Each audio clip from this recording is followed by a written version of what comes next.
By the time you post, let me introduce myself to you. I'm basically from Delhi, which is in northern part of India. Yes, I'm a proud mother of a wonderful daughter. It's been nearly 2 decades I'm into the teaching practice, and that's my present team where I'm handling different roles, a role of a coordinator, a global educator, as well as a mentor for my teachers.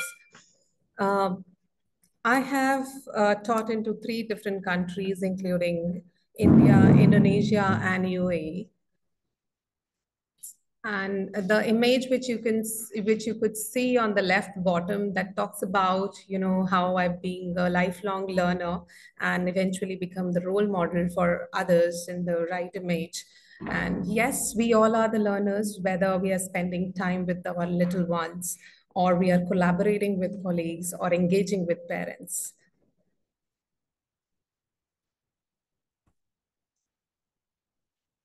In this session, we'll be picking up the 3 main elements for the next hour. The 5 important levels of solo taxonomy. The second one is how to develop the different strategies and creating the activities for solo taxonomy kind of assessments and some of the practical tools because sometimes what happens that it becomes a challenge for the teachers that how to design solo, so giving you that handhold is very much needed. I could see Maya has posted here. Welcome, Maya. She's from Edubridge International School in Mumbai. Rashi is having nearly 10 years of experience and handling ICSE and CBSE boards. Welcome, Rashi. Then Radhika is from Shraddha Children's Academy, Chennai, 5 years of teaching experience. Wow. Okay. Ms. Maya is the Hindi and MYP facilitator from the past 11 years. And again from Edubridge International School, Mumbai. Welcome. Welcome, Maya. Thank you for joining the session today. Okay, so before we dive in to the solo taxonomy, I want all of you to scan this code and this will escalate you to join my quiz.com. It's a quizzy where we generally assess the prior knowledge of the students, or we can even use it for the gamification purposes. I want all of you to scan the code and it will escalate you to the game where you have to click on the start button. I'll post the link of the same in the chat box in case if you would like to access from your device.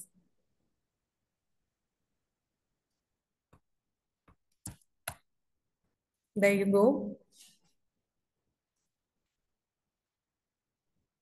You'll see there are different questions posted. There are 5 questions in order.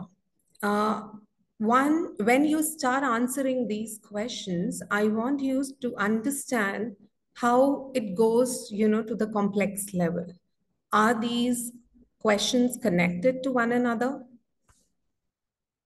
Let me just share another screen so that I can see how you are playing this game.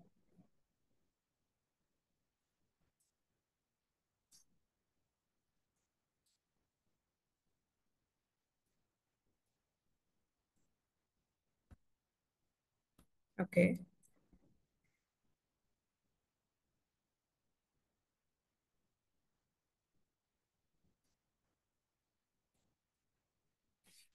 Here, I need each one of you to share your experience because this is the platform where we learn from each other. And if we do not share, we'll not be able to clear our doubts. So I want any volunteer to please unmute yourself and talk about it, that what kind of questions you are getting.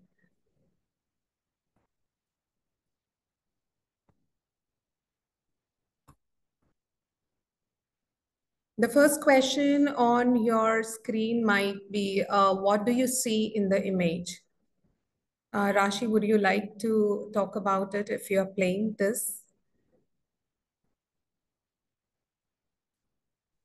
I am on Like I'm I couldn't hear you. You're breaking up. Hello, Yeah, am I yeah. audible? Yes, you are. Yeah, so there is an image and there are four options. I think I'm on the second question now. Mm-hmm. Okay. So which parts of the image can you recognize? Do you think this question is related to the question number one? So now the question is, how is the shape of the object connected to the new stars being formed? Okay, you are on question Uh, number four. yeah, How is the shape of the object connected to the new stars being formed? right. So I have you got think this is the third question. okay. No, I'm just reading the options. Yeah. Okay.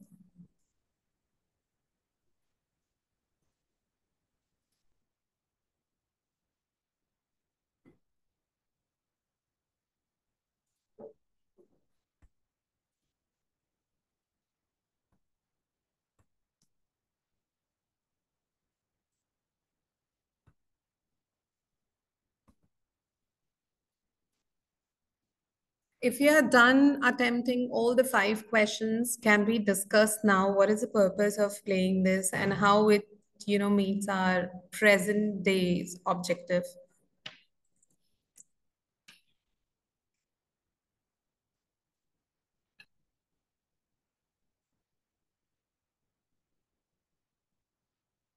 When you are attempting these questions, you might be observing, the complexity starts, from the question number three.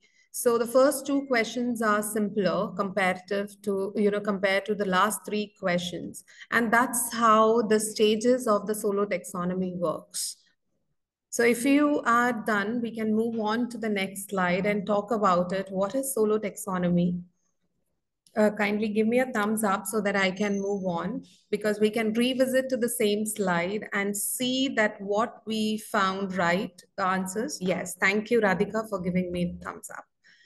Okay, so the solo taxonomy, the solo, what solo tells, it's the structure of observed learning outcome. When we speak about the structure means it's something built up from interconnected from one to another and then followed like that.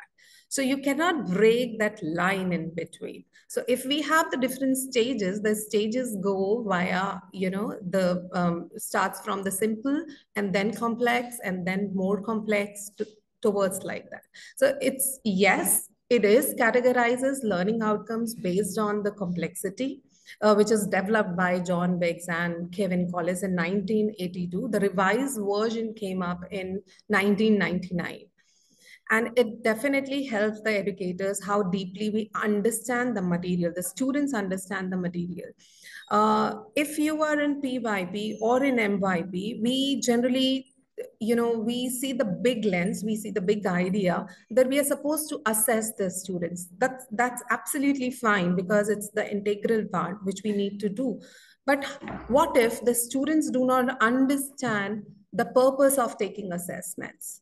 We take a lot of formative assessments and summative assessments, but how many of us take the pain of making them explain the purpose behind this assessment? So Solo serves that purpose. There are five stages of Solo. The pre-structural stage, unistructural, then multi-structural, relational, and extended abstract. When we talk about the pre-structural image, the first stage, that means there is zero understanding of the concept. That's the time when you are actually introducing a very new concept which has no link from the previous class or the years of the students. Certainly what happens, the students will clearly define that I do not know, I have no clue, I have heard this first time. So misses the point, the child absolutely misses the point. That is pre-structural stage. When we move on to the next stage, which is the second stage in order, that is unistructural image. The child has one idea in the mind, which talks about identifying, name, or follow. So just the one thing. The third stage is multi-structural stage. Now, moving ahead from uni to multi, it was having one idea. Now the child is having multiple ideas, but these ideas are not interlinked. These ideas are not connected, but the ideas are there, different ideas are there. So that is our multi-structural stage. In the forthcoming slides, I will be taking you through the examples, some of the exemplars where you can easily understand and how the questions can be framed. What is the purpose behind it? Why do we pick this? Because when we talk about, yes, from the PYP lens or from any of the national curriculum lens of, considering NEP 2020 in mind, assessing the students, then what's the purpose behind this? That purpose I can help you to understand in the forthcoming slides. The fourth stage is the relational stage, where these multiple ideas get interlinked. So there are different stages. So it is not necessary that every child will reach to a certain stage what you are expecting, because the students have different levels. The moment you introduce solo in your classrooms, you have integrated the differentiation part in your room, and it will be more beautiful when you will give the open-ended questions to them to attempt. Now how that will learn. And the last stage is the extended abstract, where it's absolutely out of the box what you are dealing with. We have the gifted students in the classrooms, we have talented students, so possibly you're one of these kinds of children will reach to that level. So it's less, more, and then most.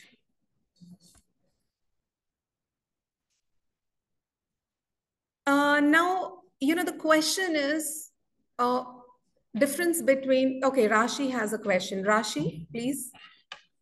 Yeah. So the stages you just defined, is it closely related to Piaget's stages of development? Yes. I find little resemblance. Yes, you are When you right. talk about abstract, yeah, Yes, yes, yes, Rashi, you are absolutely right. And I'm taking you through from that as well. If you see my present screen, it's talking about solo taxonomy versus blooms.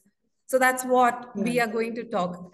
And you know what, even, when we'll come to the upcoming slide, it'll be talking about what to pick, whether to bloom taxonomy or the solo taxonomy. So let's see the difference between the both first, because both look similar, both has different way of projecting, but what we are getting from the students in terms of the productive data, that is something I feel the solo can give you the best. So let's see if everyone Okay. has the different perspective.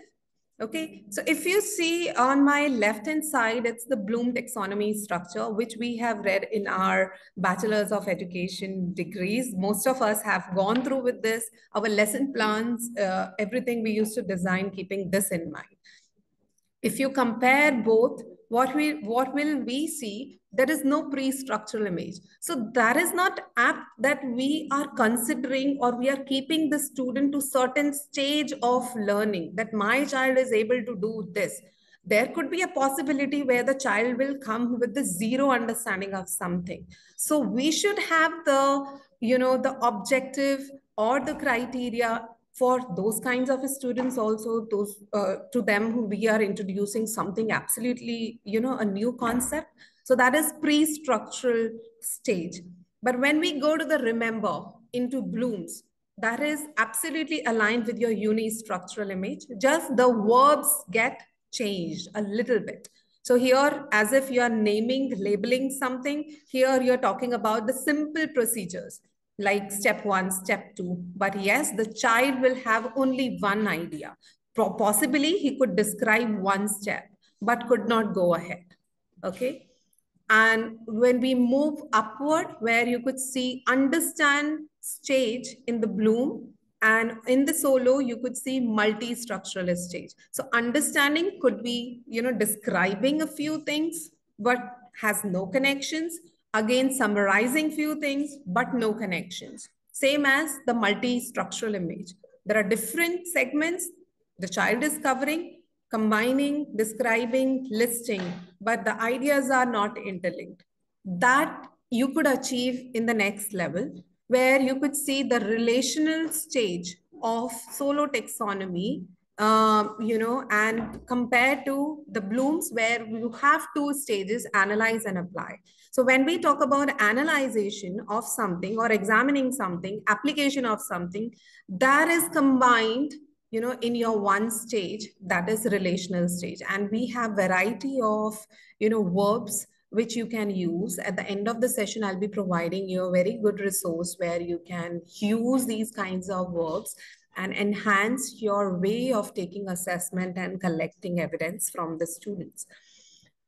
The last stage is the extended abstract. When we ask the students to create and evaluate, self-evaluate something, debate on something, critique to your peers, giving a critical remarks, and that is called in the peer assessment if you speak into the MYP level. So that goes to the extended abstract, because that is also skill based. The child needs a certain weeks of practice to reach to that level, but definitely your talented and gifted students could reach. And sometimes it's unknowingly. You will surprise seeing, we didn't even discuss, but they have made the connections to another level. Now, what to pick, what to prefer? Coming to Rashi's point, like it's a very common question when I have spoken to few of my teammates. It was a common thing coming up. So. Talking from the points, the advantages or the disadvantages of picking Blooms and solo, let me just take you through. Solo is a research based on student. It is done by the researchers where they have found the students are given a lot of agency when the solo is being practiced in the class. And it is very open-ended because we generally provide the open-ended questions to the students. So they are free to present into their own way, which takes you to your third point of communication. Because in solo, you can have the different options presenting via text, hand signal, symbols, illustrations, voice recordings. So you can have different ways of presentation of their understanding, knowledge, and skills. Whereas in Bloom's, you'll be only assessing the child's knowledge, and it is communicated only via text. Because when you are mentioning certain things in the rubric, picking up the Bloom's verbs, it is only suffice to the written text. It will not take you to the oral or the verbal communication between you and the child. Solo focuses on the teaching and learning. When we talk about teaching and learning, it means it's knowledge, understanding, and skills. Unlike Bloom's, which is talking about only knowledge. Okay, and the task complexity, yes, it's a +1 level. The child knows very clearly where I am right now, where am I supposed to be. So there could be a reason why we are talking about solo. The teacher doesn't need to give the feed forward at that very moment, because the child himself or herself can easily identify, okay, I'm at the multi-structural level. This part I'm able to do, but I am supposed to reach to next level, which is the relational level. So ultimately, it's a self assessment. It's a self feedback to self, that what am I supposed to do next? And there could be a possibilities at times when the child is not even able to answer anything to pre-structural level, but could able to answer unistructural or multi-structural. There could be the possibility, which is okay, because it is again giving them the kind of reflection, okay, that what I didn't know, but how it is connected to other things. All right. Student empowerment, I have already spoken about that, how it is related to the agency part. Now, taking you through to the specific examples where, though I have discussed, now I'll be a little bit more elaborating about the each stage, and then we will move on to the certain examples in the classroom, how assessments can be, solo assessments can be taken. So pre-structural image talks about I'm absolutely zero clue about this subject. The first child, suppose, asks, what do you know about tennis? The child has no clue what tennis is. Probably he would have heard this word the very first time. So, no response. But when you go to the unistructuralist stage, he has one idea. The one idea. What is that one idea? You need a racket. So, that's the answer. Now, what am I supposed to do with the racket that he doesn't know? How to play, where to stand, what are the rules, norms, everything? No connections. Just one idea, which is a unit structural stage. Most of the time, when we take the prior knowledge assessments, our students are on this level. Pre-structural stage is the exception for the students. Yes, there are few in the class. The next one is the multi-structural. Now, different ideas. Let's see how we talk about this. It's a game played between two people. One thing. Okay. The second one is where you hit a ball over the net. So hitting of ball between two people, no connection, what else is needed? And the third one is keeping it within certain boundaries. What certain boundaries? So the connection is missing, but the listing down of three elements makes sense. The child has some knowledge about the game tennis. Relational stage is how I can link up these ideas. The same answer given by the student at the relational stage. It's a game of skill played between two people. So obviously it's a skill-based game. The ideas is to outmaneuver your opponent by hitting the ball over the net in such a way as to force them to make a mistake. That is what we need. If we are playing with a racket, then what are we expecting them? Whether it's their failure to return the shot or they miss the ball. So the connections are there, beautifully presented and articulated, the understanding of tennis. Now, what it could be at the extended level? What do you think it could be an extended level? Anybody would like to share? The application of it and or using it in a new situation, I assume. Yes, yes, you are right. Anyone else?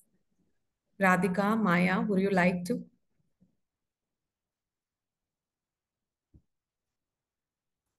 All right. So yes, this is the same thing, relational, and then the plus one. What is that factor? The X factor. If you knew each player's skill level with regard to putting spin on the ball. Now think about the child has taken to the two connections to another subject. That's physics. Accuracy and speed of their serve. You could predict the outcome of each match. So the child knows very well how to play tennis, how to master into it, and how to predict even that who's going to win. So that's the exception we find again in the classroom. Those who have, really passionate about something, from them only you will find this kind of answers. So this is the time now. Before I move on to the next slide, I would like to see your understanding till these slides. Please scan the barcode. You'll be escalated to the Padlet where you have to give your responses in 3 to 1. 3 words, what comes in your mind now when you think about solo assessment? 2 connections. Let me just share another screen of Padlet. 1 minute.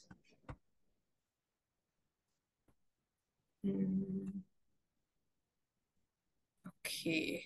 Okay, 3 things I learned, 2 connections I made, and 1 question I still have. These are the 3 things written. So could you please start posting? I'll give you 1 minute for this, and I'll be sharing the link of the Padlet in the chat box so that you can access it easily. 1 second. Yes, there you go. Please access.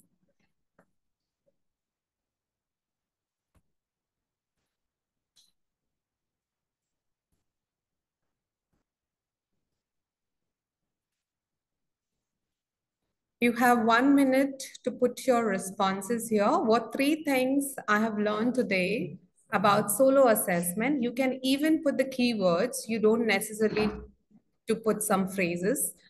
Two connections, again, keywords, images, what comes to your mind when you talk about the connections.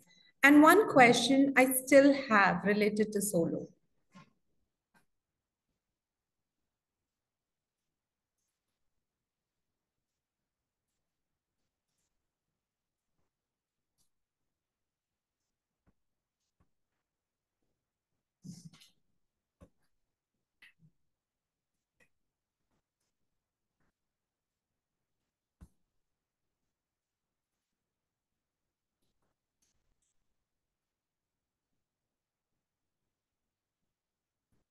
If you find any difficulty in posting on your Padlet, you can even post your questions in the chat box.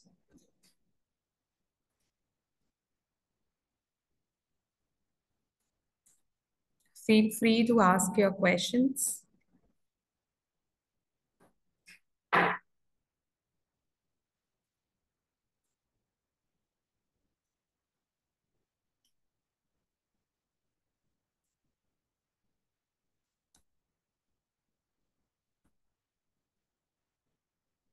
Okay.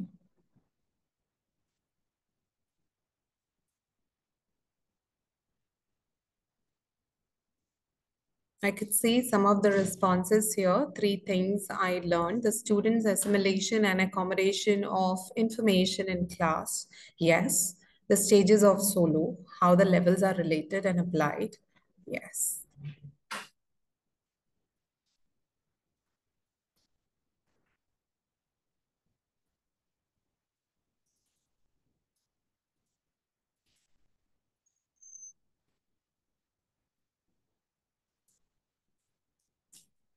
I could see some other are also typing in here.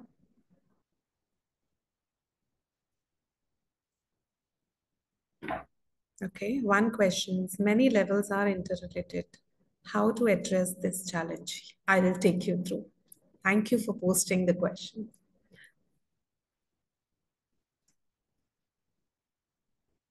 You're right. It is always a challenge that we have 5 levels, how we can address all the levels. So there's just a one solution to it, which I'll be taking you through.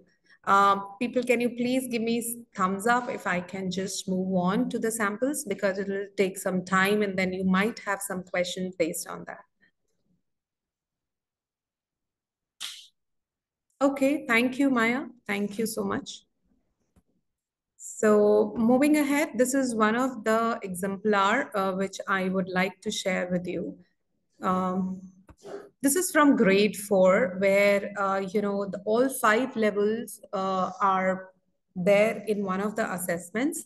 And the objective was very clear to the students on what we are assessing: explore the parts and functions of the skeletal and the nervous system. So we have specified here that only on 2 nervous system will be assessing the students' understanding, knowledge, and skills. Okay, I'll take you through the next 2 stages as well in the next slide. So pre-structural stage, name 2 bones, 2 joints. This is very simple one, what I'm telling you here. So the child has written 2 types of bones and the 2 types of joints. Please ignore the marking thing.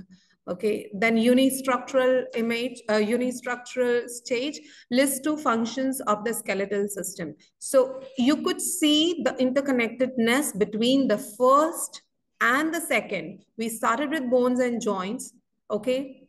And then we have asked them to list the functions. Now, this is one of the samples from, XYZ teachers. So forget that. Now, if I would have given in such a way, any example of, where any kind of open-ended question, if you could frame here, the child is not supposed to only pick the bones and joints. It could be anything, nervous system related, nerve. What kind of words come to your mind when you talk about the systems? That is also an open-ended question, where you are just collecting the ideas from them. Do they understand the meaning of system? That is also important, because system in itself is a big concept when we are teaching the systems to them. This is the multi-structural. Give one example of daily object that works similar to the ball and socket joint. This is open-ended question. Any example, you are not specifying that what do you need. It could be anything. Okay, then how is the skeletal system related to the nervous system? Now, again, it's child's perspective, how the child is seeing how these systems are interconnected. Or if you keep your objective little bit more broad enough, then probably you could write down, can you give me an example of any two systems, how these systems are interrelated? So this is an example of open-ended questions where you are actually giving the agency to the students to bring in their understanding of different body systems. Okay, let me show you this one. Is it visible? This thing, this. Let me read out this for you if it is not visible to you. This is grade 8 literacy, where the child is, it's a baseline assessment for your information. And in the baseline assessment, we generally assess the 4 strands of the students. That is LSRW, which is your listening, speaking, writing, and reading. Okay, so when we are taking the baseline assessments, we expect the students, to be given again the open-ended conversations. When we are assessing them on the pre-structural image, we have asked the question, what are the main elements of the story? Now, for every child, maybe he could able to answer and maybe he couldn't. So if we talk about the elements of a story, it could be anything. It could be theme, it could be, the characters, it could be the storyline. So maybe some of them will be able to answer and some of them won't, which exactly happened in this test. The second unistructural stage where the child was given an audio and he was asked to listen to the audio carefully. You will be given a 1 minute to listen to the audio and answer the following questions. So at the same time, the child is either able to concentrate on the audio or will be able to read the questions. So again, the one component, one idea will be interconnected. Okay, so let me show you the sample here. Here, the child is not able to answer and she has clearly mentioned here, I am not sure, I do not know this answer, but for the second audio thing, she is able to answer only one question, not the 3 in the row. At the multi-structural level, it was given a speaking skill where the child was supposed to, he was speak about 5 feelings represented by the character in the song. So there was a song given which is connected to your unistructural stage where the child is supposed to hear that song and come up with the different feelings. So in the sample, in this answer, the child is able to write down some of the feelings like sad, lonely, care, despair. So again, a kind of synonyms the child is able to use. And multi-structural level, because the child has different, she or he has the analogy of picking up the song into different points of view. Let me go ahead. This is another level, another way of presenting solo in when it comes on presentation of the students. So that's peeling the fruit analysis. And generally it is given, +6 level.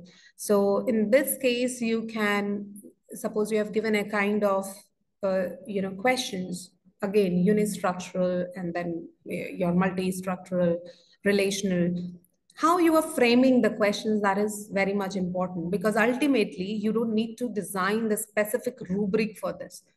Everything is comprised only on one sheet. So if you read the questions, describe what you see in the story. What do you think? It is a pre-structural or it's a unistructural? What do you think? The question itself, talk about it.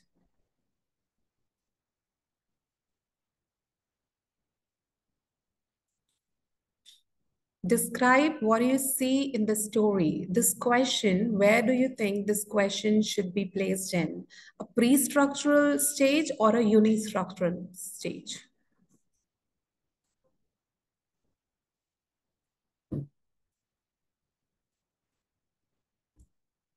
It's a good point to reflect, because when we are picking up the stages and putting in the questions aligned with these stages, it's very important.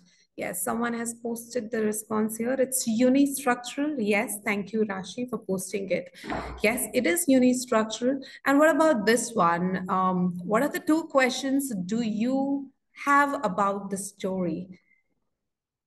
What are the two questions do you have about the story? If we talk about that this one is the unistructural, do you think this will also go in the unistructural? Or that one is pre-structural, this is unistructural? So seeing in the story could be many things. Maybe the child has not even read the story. Could be absolutely a zero knowledge about it. And possibly the child has read and could able to jot down a few points about the story. But if we are asking the questions, do you have any, do you, come up with two questions, what do you have about the story? Any question here? Rashi, do you think we should keep this in the unistructural stage or the multi-structural stage?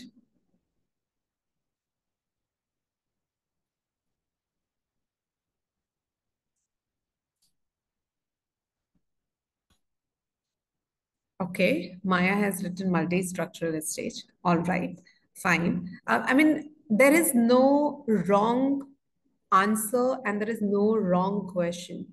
So let me just remind you to ask questions if any point of time you feel any confusion, to understand the stages and how to place the questions in it, because it's probably a new form of designing, new form of assessment, which take you, which take many sessions maybe to practice something, which is okay, because we, at the end of the day, we all are learners.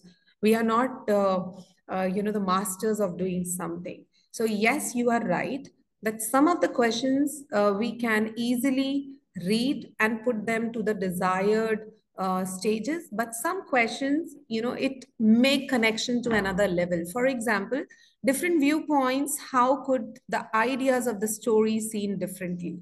So possibly we could keep it in the relational stage where the child is able to make the different relations, able to form different relations, which is again, required.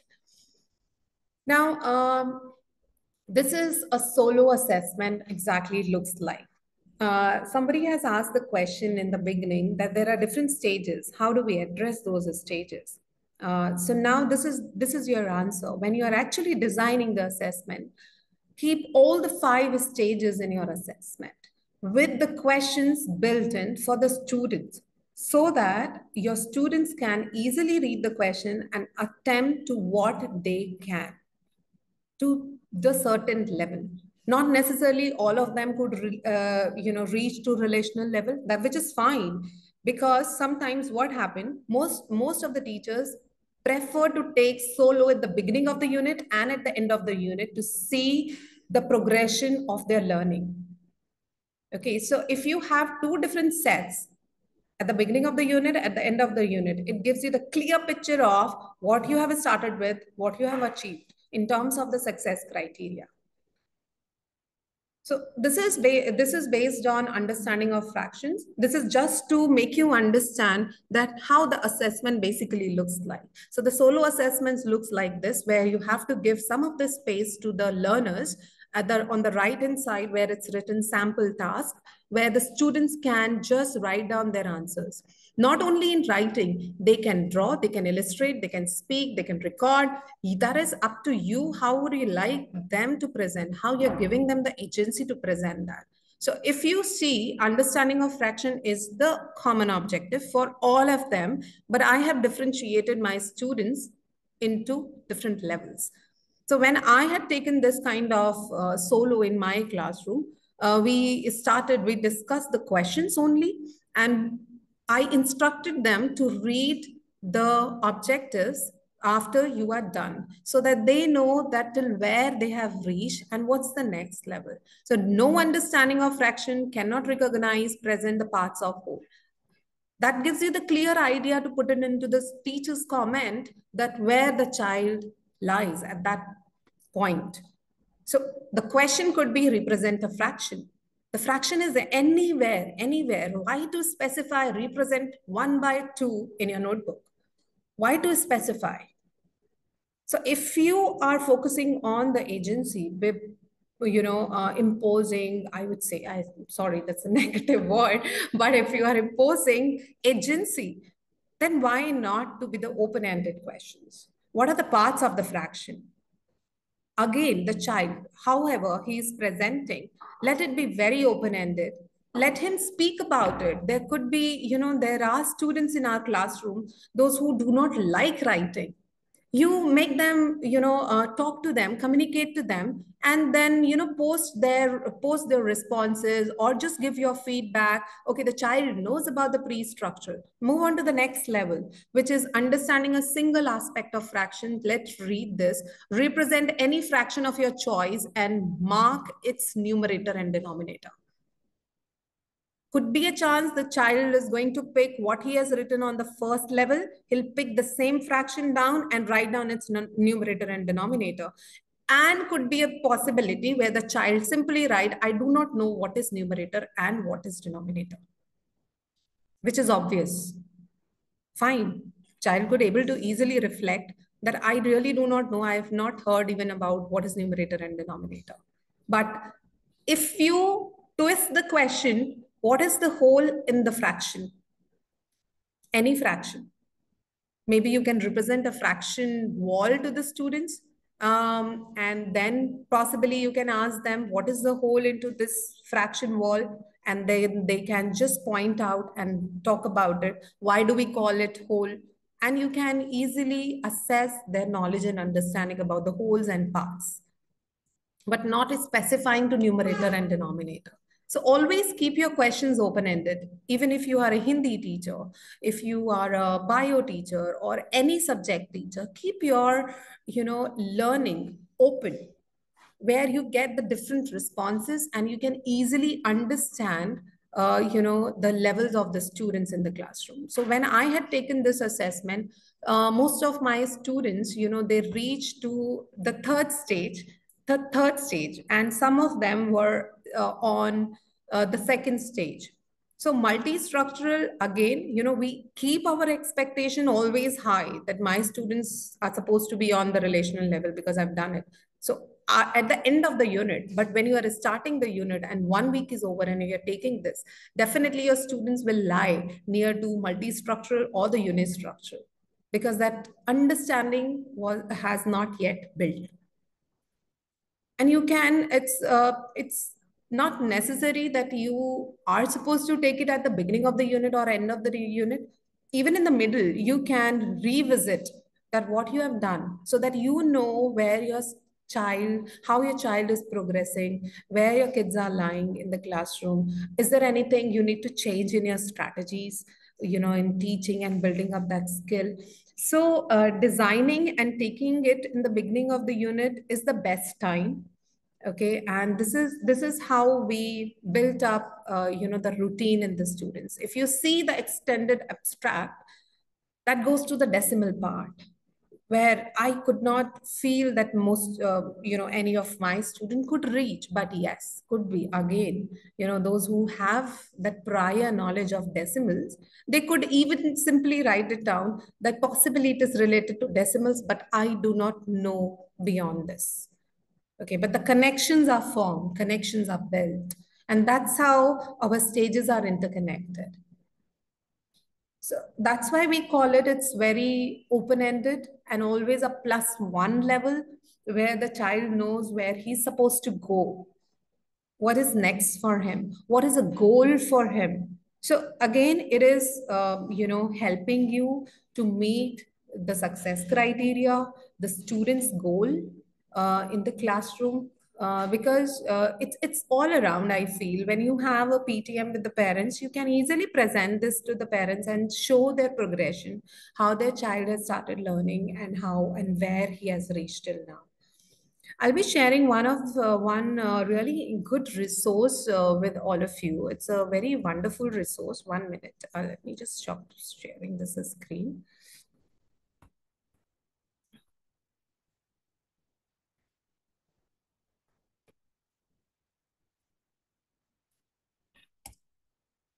Okay, I want all of you to access this resource, and then I'll share on my screen as well. Okay, so that's on my screen, and I've shared the link with each one of you. This is a compact document of everything when it comes to solo. Okay, that what kind of verbs I could use.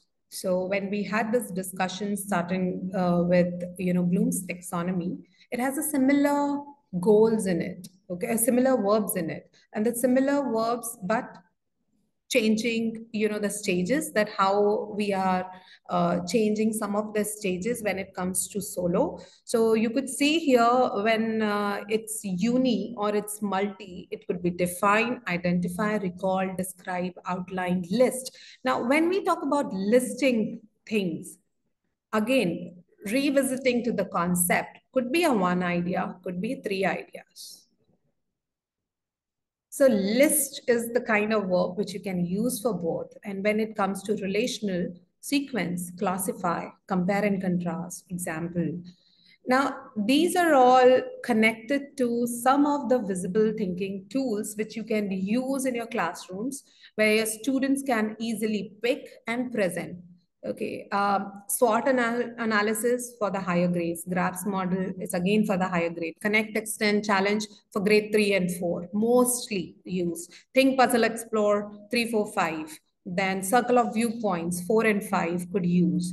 Then see, think, wonder, Freya's model, circle maps, all of these multiple resources you have. And if you are not able to access that project zero visible thinking tools, okay, that is because they have limited the access for the members only. So you can easily type connect, extend, challenge template on Google, and you can easily find it out in the Google images, that how it looks like, what it talks about it. So again, let me explain this to you. That was one way when we designed the assessment, we leave the space for the students to fill in the answers there. This is another way for the relational and the extended abstract stage, where the students want to take it beyond the presentation, the different ways. And if we talk about the peeling the fruit thing, the same fraction assessment can be easily answered in the same way, where the child is actually presenting, this is my fraction, which is in the heart of peeling the fruit thing. Over the leaves, there could be different fractions divided into, if there are 6 leaves, 1/6 each, then representation of each fraction into words, names, phrases, and then the questions to be answered like this. Now, this is something, it comes with practice. When you keep on doing one time with your students, you might be able to reflect, with your student, that what went well, what is something you need to revisit. Okay, and the next time, possibly you can include that feedback and then try it again. So do you think this resource is useful for you? It has many elements into it, key concepts, if you're doing it. Yes, Rashi?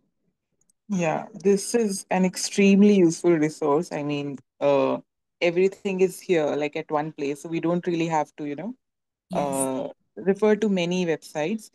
One question I have, for example, if so we have different stages of solo and we have visible thinking routines. Now, if I, for example, take a thinking routine, let's say a mind map, does it relate to one stage of solo, any one stage, or multiple stages? Okay. Am I in the right direction? Yeah. If uh, E- So if you are talking about Rashi, a flow chart, then of Huh. course it could be the listing down the thing. The process is there where the child is able to take it to multi-structural or relational level. But if you're talking about the mind map, Hmm. as I have just mentioned, if you pick the peeling the fruit thing, that's a kind Right. of again a graphic organizer. So child is able to answer everything into that. But mind map is something having different ideas. So different Right. ideas are the multi-structural stage. Right. Right. Similarly, for graph, if I take, that will include more than one stages, right, of solo, because Yes, you have to create, you have to, there are so many stages to it. yes, So yes. that's right, correct? Whatever VTR we use in a class, that can have one or Mm. more than one stages of solo. Yes, Correct. you can offer to your students. And again, as I have mentioned before, that's a routine. Because if you will be introducing, two, three VTRs in one of your assessment, there could be a chance where the students feel lost. So don't do that. Okay, that is very, Right. challenging part. So if you haven't started using it, start with one VTR only, and then Right. eventually in the upcoming assessments plus one, and with the students those who are on the lower part of slow learners, you practice only one VTR for 2 3 weeks constantly. Okay. Okay. One more question I have.